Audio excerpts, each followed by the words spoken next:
Thank you to my patrons. Your generosity and commitment to my work is astonishing. I sincerely appreciate it. But God, believing in God is not true though, because God's like, God created all. This is insane! You know what? I actually have to say this, because I feel like I'm being pranked here. Please tell me this guy is not for real. This has to be a take, right? It has to be. This has to be a prank. If I discover after editing this and uploading it that this guy is actually like, you know, a clever satirist, he's like working for The Onion or something, and he put this video out to frustrate internet atheists, I will not be surprised to discover that, because this is entering satire territory. I mean, this is comedic in the extreme. There's no way this guy is for real. Tide goes in, tide goes out. Never a miscommunication. You can't explain that. Evolution is a religion. If there is just one chance in a million that this is true, it's worth believing.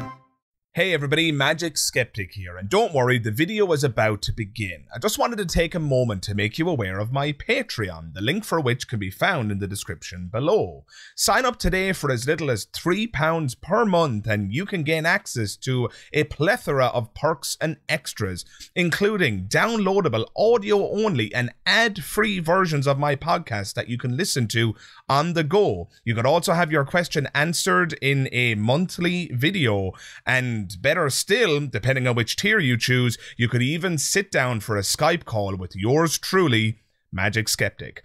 All that is available and much, much more. All you gotta do is click the link in the description below. I hope to see you there.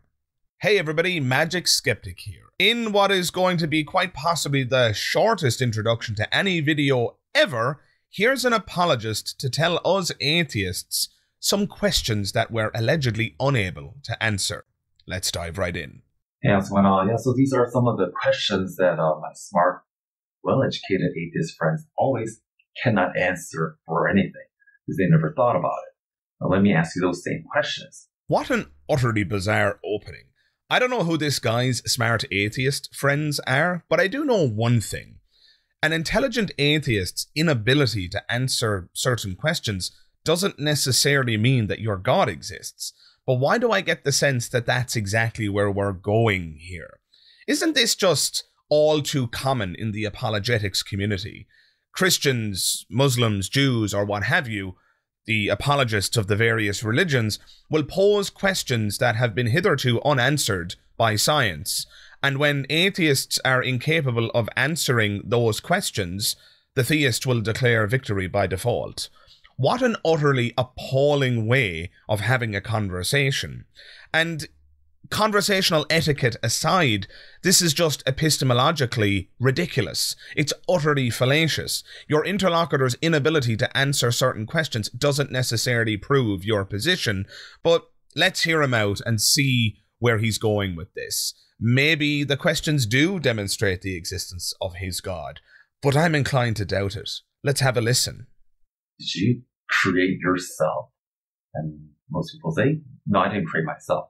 Sure, I didn't create myself. Go on. And did your parents create you?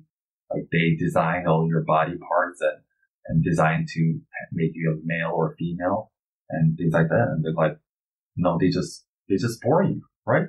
They just bore you, okay? So already he's poisoned the well here by importing a definition of create that requires conscious involvement. Did your parents create you?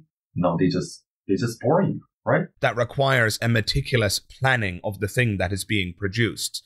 So he alleges that our parents didn't create us because they didn't design us at a genetic level. They merely procreated. They merely bore us, as he puts it. They just bore you, okay? But please notice, again, dear listener, this is a very specific definition of the word create. And if you're going to use this definition of the word create, it actually poisons the well from the word go.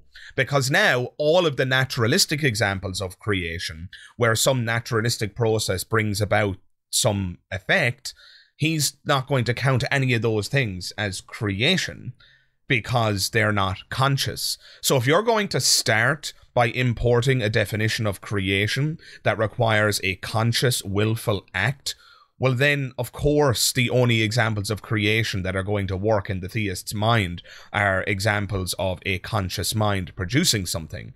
This is going to become more relevant as the video goes on. I just wanted to put a pin in it right here and draw your attention to it early on. You will see the consequences as we move forward, dear listener. Let's continue. Now, did their grandparents and parents all the way up to the first Adam and Eve per se, did they create you? Did they program and create you? And no, they didn't, right? Now, so what do you believe? They believe no God and they believe in evolution. So you believe in evolution. You believe you came from monkeys or something like that, or some other animals that evolved into some other. Don't you just love when theists attempt to summarize evolution? Oh, you just think you came from monkeys or some other animal or some stuff like that. You believe you came from monkeys or something like that, or some other animals that evolved into some other. Spoken like a true idiot. Spoken like a moron who understands very little about evolution. Let me just say this very quickly because I've explained it in depth in other videos. But no, we didn't just come from monkeys. That's not entirely the case. And of course, when he's referring to monkeys there, he's talking about modern day monkeys. No, we did not come from them monkeys. People often ask me, if we're descended from chimpanzees, how come there are still chimpanzees? Well, we're not descended from chimpanzees. We're both descended from a common ancestor who lived there about 6 million years ago. That common ancestor then produced two branches, one of which went to us humans, and one of which went to chimpanzees, branching further to produce bonobos and common chimpanzees. We are all cousins. We are not descended from chimpanzees. Suffice to say, yes, we have a full and thorough understanding of human evolution, where we came from, and the entire evolutionary picture moving into the past. Yes, there are gaps. Yes, there are areas where we would like our knowledge to be better, but the point is we have a full naturalistic explanation of how humans got to the point where they are. Your description of this and your incredulity doesn't serve as evidence against evolution, and yet I'm still waiting here for the question that atheists cannot answer. Please tell me, O wise one, what is it that I am unable to answer? And these originally came from a small animal, like a microscopic germ or something, like very simple organisms, right? And they just most people believe. And then where do these simple organisms that are more complex than any machinery in this world, where do they come from? Ultimately, you have to go back to water and dirt, minerals. Okay, water and minerals. Somehow in this mixture, you have to believe that life just created itself out of here. And then you have to ask the question, wait a minute, where was the mind that thought of this? Accident might have to come somewhere. Is there a brain in water and atoms and molecules? There's no brain. There's no mind. There's nothing in there. It's dead. There's no life in it. And you have to believe that somehow, by chance, by accident, that life just, was birthed at all. A first breeding living animal organism just somewhere, something living got created by itself. You have to believe that. What he's talking about here is abiogenesis, the idea of life emerging from non-life. And he's right when he says that atheists aren't going to be able to answer this question, because nobody has answered this question. Scientists don't know where the first self-replicating living matter came from, the first self-replicating organisms. We have no idea how that happened. We don't know. We just don't know. But that doesn't mean that God did it. I did put a pin in that point earlier about his definition of creation requiring a conscious, willful act by an agent, and we hear it here again. And this is the entire problem. He says, where's the mind here? How could this have happened without a mind? And then you have to ask the question, wait a minute, where was the mind that thought of this? To him, it seems impossible that something can come about without a consciousness involved. It seems impossible that something could happen that a naturalistic explanation could account for something's emergence. But this is absolute hogwash, and we have a plethora of examples to the contrary. I've used this example before, dear listener, and forgive me if you've heard it, but it bears repeating. The intricate pattern of a snowflake that crystallizes in the air as it falls towards the earth is produced by a purely naturalistic process. There's no mind involved. It's just the laws of physics. If you were to examine a snowflake and its crystalline structure and the remarkable symmetry and the complexity of it. You would swear that an artist had produced it on their best day. But no, we know otherwise. We know that a snowflake forms through a purely naturalistic process. There's no consciousness at play, or nobody has ever demonstrated that there's a consciousness at play in the laws of physics. And yet those very same laws can produce things that are complex, intricate, and have the characteristic of symmetry. So we have examples of complex things coming about through purely naturalistic processes. But again, he's defining creation as that which is produced by a mind. Where was the mind that thought of this? So he won't even allow for this example. He'll say, oh, that's not a real example of creation because it doesn't fit his definition.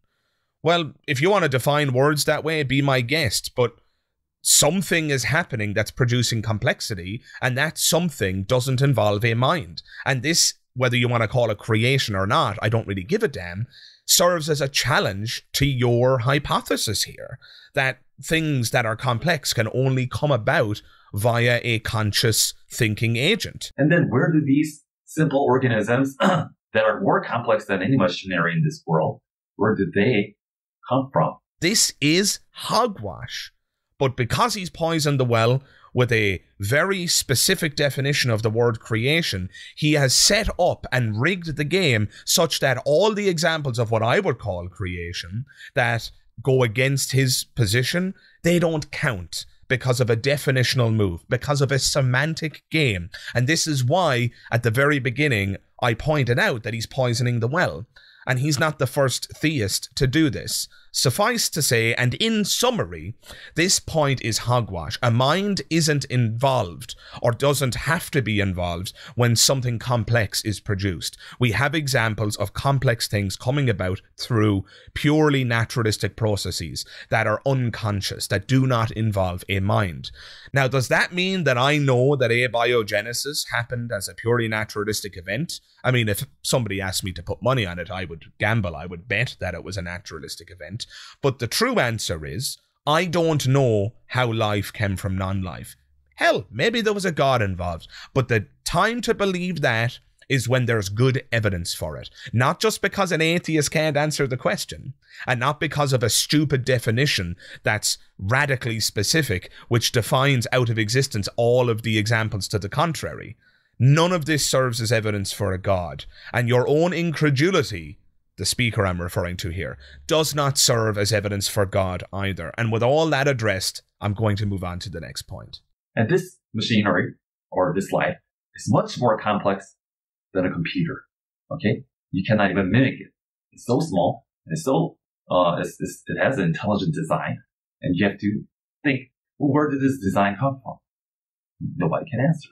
Nobody can explain where the design came from? Are you kidding me? Are you living in the 15th century, you moron? Have you heard of the theory of evolution by natural selection? So there's two things at play in this conversation that he's conflating because of his own imprecision. He's talking on one hand about abiogenesis, which I've already addressed, but on the other hand, he's talking about the complexity of life and how it could have emerged over time. Please notice, dear listener, that these are completely separate topics. The question of abiogenesis, how life came from non-life, is an entirely different topic from how life changed and emerged over time. That is very much a question of biology and evolution by natural selection. And we have a full and thorough understanding of how the very simple building blocks of life can emerge, change, and speciate over time, such that it produces all of the variety of life that we see on the earth today. These are entirely separate. So when he says, oh, nobody can explain where the complexity or the design comes from. Well, where did this design come from? Nobody can answer. You bet your bottom dollar we can. Just pick up a rudimentary evolution textbook. This isn't difficult. So long as abiogenesis has occurred, so long as we have life, the whole rest of the picture plays out like a movie. This is not difficult to understand. It's very well understood, but the gargantuan nature of these errors leads me to suspect that there might actually be something disingenuous going on here. Maybe he's just so hopelessly indoctrinated and I gotta give him a free pass there. Maybe he's not dishonest. Maybe he's being entirely truthful in terms of what he sincerely believes. But the nature of these errors, I mean, There are many apologists today who accept the theory of evolution and don't use these tired arguments that this guy is spouting. People like William Lane Craig are happy to accept evolution, and William Lane Craig is the poster child for Christian apologetics, and he accepts evolutionary theory and Big Bang cosmology and so on. But look, anyway, me casting aspersions here is not really the point of the video, and me hypothesizing about his psychology is probably beside the point. I just felt the need to say something about it at this juncture. But with all that acknowledged, let's move on. And you have to believe further on that there is this male and female, and trees that bear seeds and fruits, right? So you have to think, well, then this germ, one day have to decide, you know what, I'm going to separate and create a new being, and this new being is going to be female. Then I'm going to have sex with it to procreate new babies, like with eggs or whatever. Okay? You see here again, dear listener, how this idea that change requires a conscious agent has completely poisoned his understanding of basically everything. He's talking about how the different sexes could have emerged and how procreation could have first occurred. And he's talking about this as though some kind of a microscopic organism must have had to decide, according to the atheist worldview, that is. There must have been a microscopic organism that said, you know what, I'm going to split into male and female. This germ one day have to decide, you know what, I'm going to separate and create a new being, and this new being is going to be female. And then when I do, I'm going to procreate with the thing that splits off for me, and then that's going to produce more of me. Then I'm going to have sex with it to procreate new babies. He seems to, again, make this mistake and come to this ridiculous conclusion that the only way changes can happen is if there's a conscious agent or a will involved. But again, it's because he has poisoned the well with a ridiculous definition of creation. When I say it's a ridiculous definition, I'm not saying that that definition of creation can never work. Of course, there are conscious acts of creation. I wouldn't deny that. But there are also unconscious acts of creation, or things coming about without the need of a conscious agent being involved. And I've already talked through one of those. But he seems incapable of imagining a situation where a change can occur without a mind present. And again, there are just so many examples to the contrary. Mountains form because plates bump off one another. The tectonic plates, they hit and it drives dirt up into the air. There's no mind involved. Again, it's just the laws of physics. This is a naturalistic explanation for how mountains form.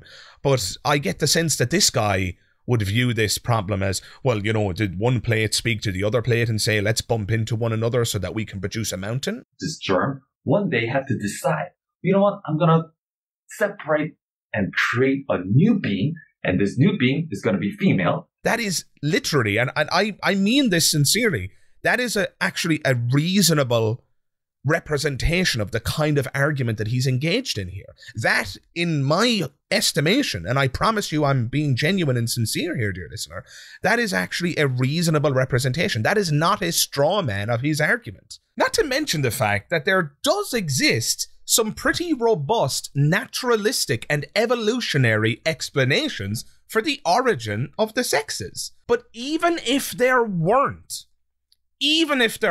and I'll extend that olive branch right now, let's run through that thought experiment. Let's imagine that evolutionary biologists and geneticists were completely bewildered as to the origin of the sexes. Let's imagine they had absolutely no clue. Does that lend any legitimacy or credence to the assertions that are being made by this theist? Of course not! The fact that evolutionary biologists and geneticists, in this hypothetical I might add, and it is only a hypothetical, the fact that they have no explanation, if that were the case, that wouldn't lend any credibility to the assertion that a conscious agent is required to get everything off the ground in terms of the origin of the sexes. That's just not how this works. Somebody else's inability to offer an explanation does not constitute evidence for your assertion. That is hogwash. So, really and truly, I've probably spent too much time responding to this particular claim, because at the end of the day, it is just that, an assertion. And as I often say on this channel, as Christopher Hitchens so beautifully put it, that which can be asserted without evidence can be dismissed as such. So his assertion that for the sexes to come into being requires a conscious agent, that can just be dismissed because he hasn't provided any evidence for it. This argument is ridiculous. I'm flabbergasted. I'm just going to have to move on. And you have to be able to divide your body and have the ability to create and design woman parts, okay? And to create, even to change your own body to make sperm cells or seeds or whatever. And you have to perfectly create it to create new living creatures that are totally not you. You're not your father, okay? Your father is not you. Your father is not even your grandpa. Each have an individual own mind, and it's different, okay? You're totally don't care about, most people don't care much about their grandparents, whatever. It's not like you are that person. It's a totally new, different person. You agree? Yeah. So, and you have to believe that all these things came by itself. And that is totally a belief. It's a religion. Atheism is a religion. You need faith to believe in it. In a strange moment of agreement, I'm going to say, yeah, fair enough. That does sound pretty religious. And you have to be able to divide your body and have the ability to create and design woman parts, okay? And to create, even to change your own body to make sperm cells or seeds or whatever. Yeah, I grant you that would be a pretty ridiculous, I dare say, almost supernatural view of causation and creation. That would be pretty religious. But it just so happens that your explanation of how things work according to the atheist worldview is complete bullshit. Complete bullshit. Almost everything he said here is nonsense. Even if all of that was necessary in order to be a naturalist, that still has nothing to do with atheism. Right, so I'm granting him an enormous amount here. I'm extending a very generous olive branch here, and yet he still hasn't even touched atheism. Because here's the thing. Atheism has nothing to say about abiogenesis. Atheism has nothing to say about evolution and creation and all the rest of it. Atheism is a single belief on a single issue. Do you believe in God? Atheists say, no, we're not convinced. That's atheism, folks. End of story. And if somebody wants to get pedantic in the comments and say, oh, but all of the atheists I've ever met have believed in evolution, so what? The best way to determine whether or not something is part of a person's worldview is to subtract it and ask yourself, would you still apply the label? Right? So let's do this test right now. Ask an atheist, do they believe in evolution? And let's imagine they say no. Are they still an atheist? Yes! Because so long as they answer no to the key question, do you believe in God? They're still an atheist. Atheists could or could not believe in abiogenesis. They might also give the answer that I give, which is to say, I don't know how life came from non-life. I don't know. Scientists are working on it, and when they figure it out, and there's good evidence to support what they figure out, I will believe whatever that is. Because a rational person follows the evidence where it leads. It's that simple. But none of this has anything to do with atheism.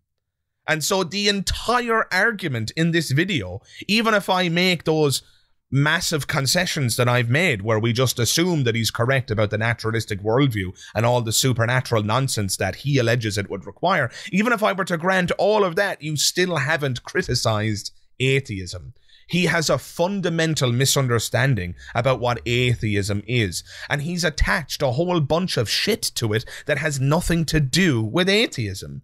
Atheism, to repeat, is a single belief on a single issue. You can believe in abiogenesis or not. You can believe whatever the hell you want about atoms or not. Whatever the hell you want to believe about self-replicating organisms or evolution and all the rest of it. So long as you don't believe in God, you're an atheist. All the rest of it is utterly irrelevant.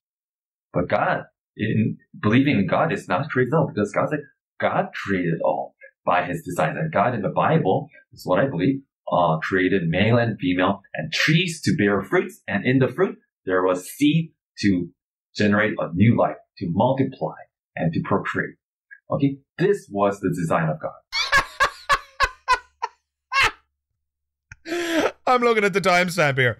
He spent the first 4 minutes of his video laying out a completely ridiculous straw man of what naturalism is and what it requires and entails. This germ one day had to decide, you know what, I'm going to separate and create a new being, and this new being is going to be female. And then he attached a whole lot of bullshit to atheism that has nothing to do with atheism. And you have to believe that all these things came by itself. And then he declares victory by default when he flips the script and says, yeah, so all of that is ridiculous. That's what naturalists and atheists have to believe. It's much more reasonable to believe that God did it, and that's what I believe. So God did it. That's a much better explanation. But God, in believing in God is not crazy, because God said God created all. So, moving on. Are you kidding me? Are you actually kidding me? What the F? This is insane. You know what? I actually have to say this because I feel like I'm being pranked here. Please tell me this guy is not for real. This has to be a piss take, right? It has to be. This has to be a prank. If I discover after editing this and uploading it that this guy is actually like, you know, a clever satirist, he's like working for The Onion or something, and he put this video out to frustrate internet atheists, I will not be surprised to discover that, because this is entering satire territory. I mean, this is comedic in the extreme. There's no way this guy is for real.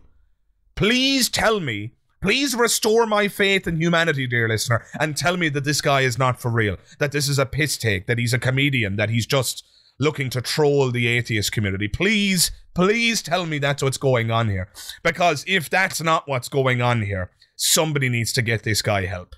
And then another question I'll ask, well, you know, there are many different languages in the world, like they say like 10,000 or more languages, and even many are disappeared because they conquered each other, big countries and big countries. And even in China, like there's Shanghai City and Suzhou is very, very close, okay? It's about 2-hour distance. And that language is totally different. And Korean, and next to Japan. And even Korea had like 3 different languages before, as far as history goes. And China has many, many hundreds of different languages as history goes before. And many got deleted. You have to see, hey, if we came from one organism like evolution, right? Where all these different languages that are totally different come from? Why do I get the feeling that he's just going to say God did it at the end of this soliloquy? But cities that are so close next to each other have a totally different languages, not only 1 or 2, but hundreds and hundreds and hundreds of different languages around the world. Can evolution explain this? Of course it cannot. Languages, therefore God. Now I've heard it all, folks. Now I've heard it all. I must say, it is an interesting observation that he's noting here. So, you know, we have a place like England, which is very, very, very, very, very far away from Australia, and yet they both speak English. And then we have other nations that are very closely associated. They might even share a border, and yet the languages are radically different.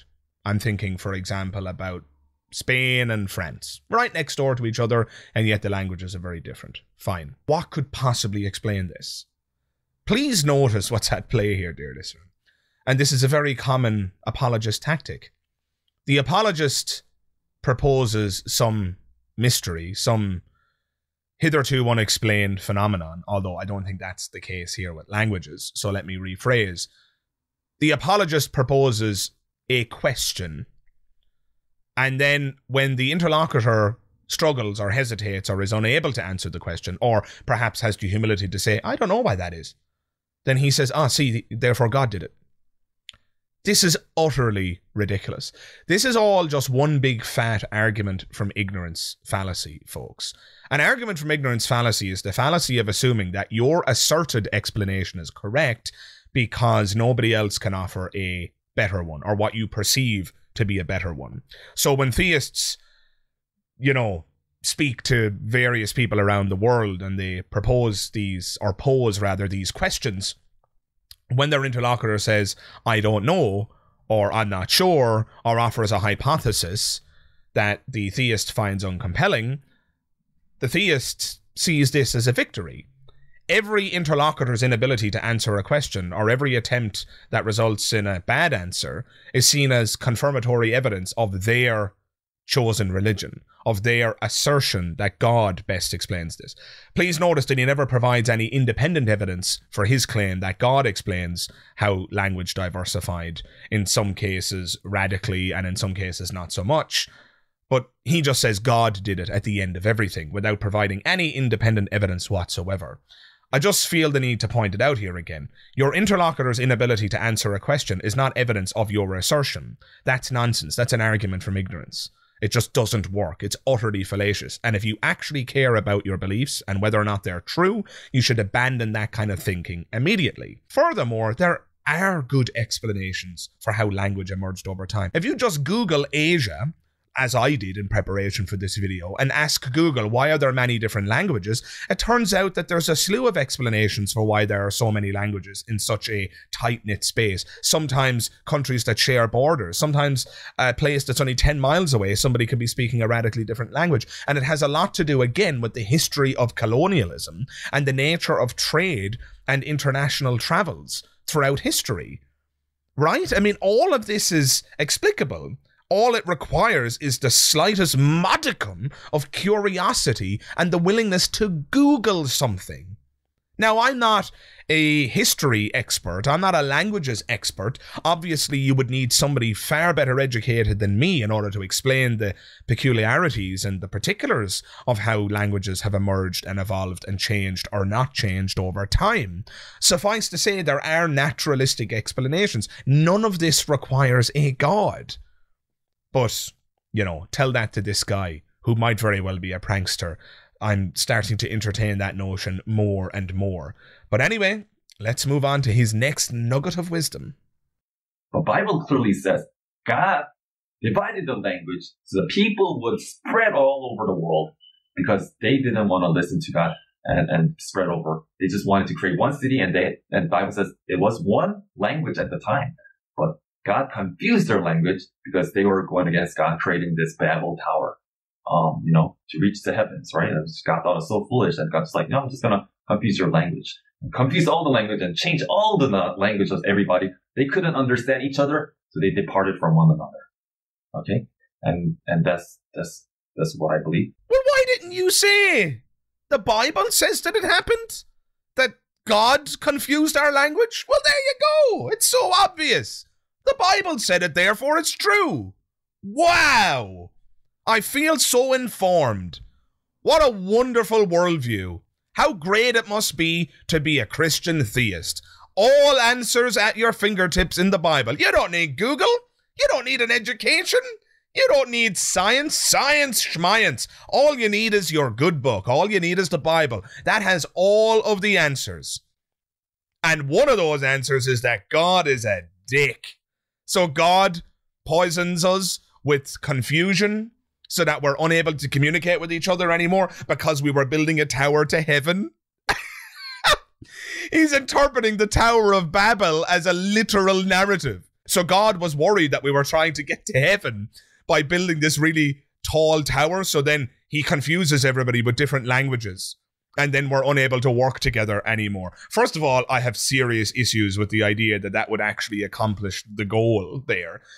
We can work with people who don't share our language by just pointing and, using hand gestures and so on. I'm pretty sure we could have continued building that tower, even though you just instantly became Spanish and I instantly became French and somebody else instantly became Chinese and what have you. It would have been still possible through just, it would have been more difficult, but it would have been possible through a little bit of determination there. So God is pretty shit at foiling people's plans, but, let's just take the Bible's word for it. There's so much wrong here. This is just insane. And again, he points out a question, poses a question that he asserts nobody else can explain. Where all these different languages that are totally different come from? And then asserts that the Bible has the answer and asserts that God did it without providing a shred of evidence for it. The Bible clearly says God divided the language so the people would spread all over the world. So yeah, I don't know if I'm going to get to the end of this video, folks. I'm going to try and listen to a bit more, but I might have to cut this short because I've already been running now for quite a while on this guy, and I'm starting to lose my patience. So forgive me if I don't get to the end of this one. Anyway, these questions, when I ask my friends, their response is, I don't know. And they're like, oh, wow, that's interesting. I didn't think about that. And I ask, like, do you want to come to church? And do you want to know about God? And they were like, most of them, they don't want to go to church and accept God. Because, you know what, believing in God, they think it's going to take away their freedom. Because when you believe in God, oh, now you got to read Bible, now you got to pray, now you got to seek God. And nobody want to do that. They just like to live in their pleasure. They just want to do whatever they want to do and don't want to be interrupted by nobody, not even their parents. They don't want to listen and submit to any authority unless they have to, like they submit to government and stuff like that.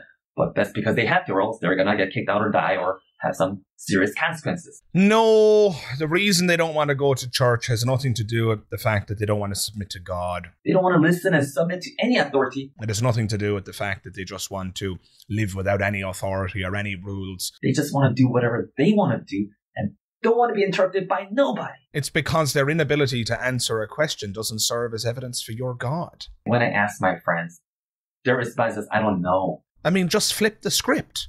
If an Islamic apologist approached you and said, can you answer this particular question? And your answer was, oh, I'm not sure. So do you want to come to my mosque? Do you want to read the Quran? Do you want to read the Hadith? Do you want to pray 5 times a day and fast during Ramadan? Of course you wouldn't want to do that. Because your inability to answer a question doesn't serve as evidence for the truth of the Quran or Islam more generally. This is absolutely appalling. Oh, man.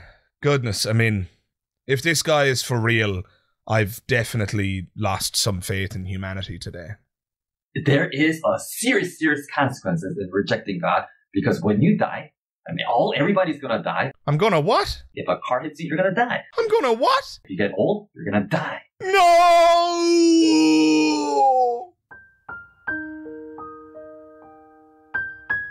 One day, your spirit will leave the body. Your body, your soul, spirit, whatever. You leave the body. The body's dead. But your spirit is going to be subjected onto the Creator. Please demonstrate the existence of a spirit or shut up. And the Creator God in the Bible says, if he didn't start it, he's like, I don't know, you cannot enter into this holy place because you're a sinner, a horrible person. You have sinned, you have lied, you have cheated. Who told you about my weekend? You go to where I send all the unbelievers of God into hell with the devil and the disobedient ones, all in hell. And this is a huge risk for you to take, not believing in God. There's a big consequence because you didn't create yourself. And God said, well, I created you and I created you for a purpose, to serve God and to love God and to love your brothers and sisters and your neighbors yourself. But you didn't do anything for him. And when God says, what are you going to say? You're going to be speechless. You're going to have nothing to say. Well, I didn't know. Well, is that going to work? It's not going to work. Well, if I genuinely didn't know and God punished me anyway, then God would be an asshole, wouldn't he? That would make God evil. If somebody genuinely has the wrong information or genuinely comes to the wrong conclusion, assuming everything you said is correct and there is a God and he's going to judge my alleged spirit, well, it's not my fault that I'm an atheist. I didn't choose to be an atheist. Becoming convinced or unconvinced is not a volitional thing. We don't choose to be convinced by something. Being convinced is involuntary. The real problem here is that people like you are the champions of your faith, and your arguments are shit. Your arguments are awful. The amount of people, assuming your worldview is true, that are going to go to hell because of how terrible a representative of your faith you are, is incalculable. If anything, you're going to have something to atone for when you're confronted by your very own God, because God is going to say to you, why did you use such shit and terrible arguments? The amount of people that you convinced of my non-existence is incalculable. Perhaps you're going to hell for doing such a terrible job as a spokesperson for your faith, you imbecile. People like you make me absolutely certain that there's nothing to your faith, that there's absolutely nothing to your religion. It's utter hogwash. So thank you, assuming you're correct, thank you for banishing me to hell with your shit argumentation. I have you to blame. And that is what I'll be telling your God when I'm confronted by him. I won't be speechless. I'll be very quick to point out the utter failure of people like you. With that said, let's try and get to the end. We're almost there. So you see there's this huge consequences. And you need God because you're weak. And one day you're going to die. I'm going to what? And it could be any day. Any day. Do you understand? Well, if somebody, I don't know. Any day you can die. No! No! You need to know God. And you need to get to know God now. Before it's too late. So I hope this helps you in your understanding. And see God, Jesus Christ, Father. I personally saw it. I'm a scientific person. I'm a scientific person. Said no scientist ever. I'm a scientific person. What a ridiculous description to apply to oneself. But anyway. I saw God. And I can tell you, I met God. He's been proving himself to me so much I cannot deny at all. And I've seen heaven. And I saw angels. And a lot of the people, when I tell them that they think I'm crazy or something, I'm not crazy. Okay? I just ask God daily for like 2-3 months, and then God answered my prayers. I'm not crazy. I just hear the voice of God in my head. Just like the Bible, how these people had to seek God and they found God. I did the same thing. And it's so true. This Bible cannot lie. And God said in the Bible, in Genesis chapter 6 somewhere, that he limited man's age to 120 years. Who can change that? Can you extend your life over 120? If God said I'm going to limit it, you can't. I'll just leave this here. Can you extend your life over 120? If God said I'm going to limit it, you can't. We're creation. We're not the creator. So don't act like God, humble yourself. Say like, man, I don't really know, man. I can die. Yeah, you can die any moment. I could what any moment? You can die any moment.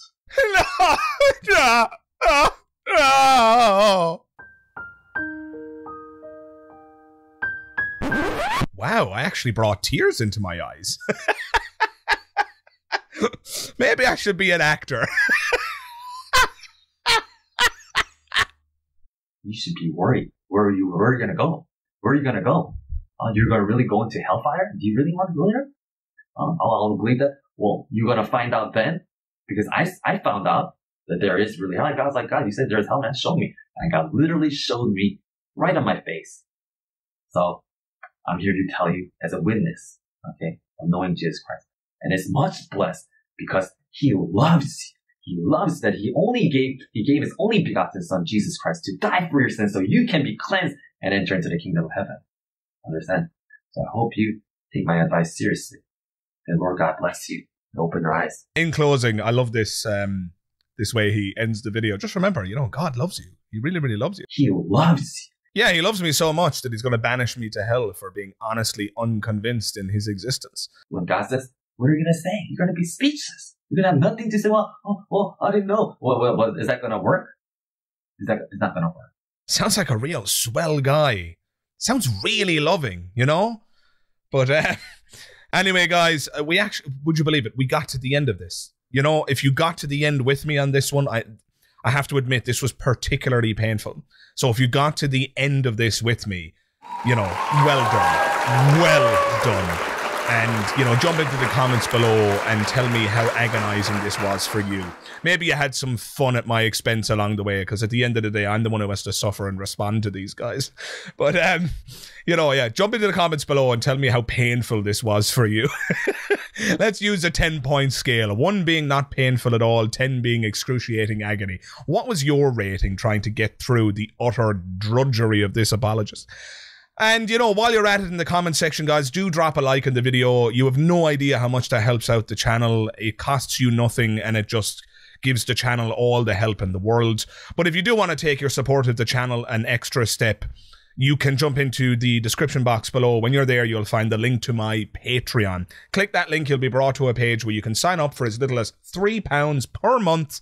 And for that, depending on which tier you choose, of course, you will gain access to a plethora of perks, bonuses, and extras. But with all that said and out of the way, thank you very much for watching this video, painful though it was, and I hope to see you in the next one. All the best. Bye-bye.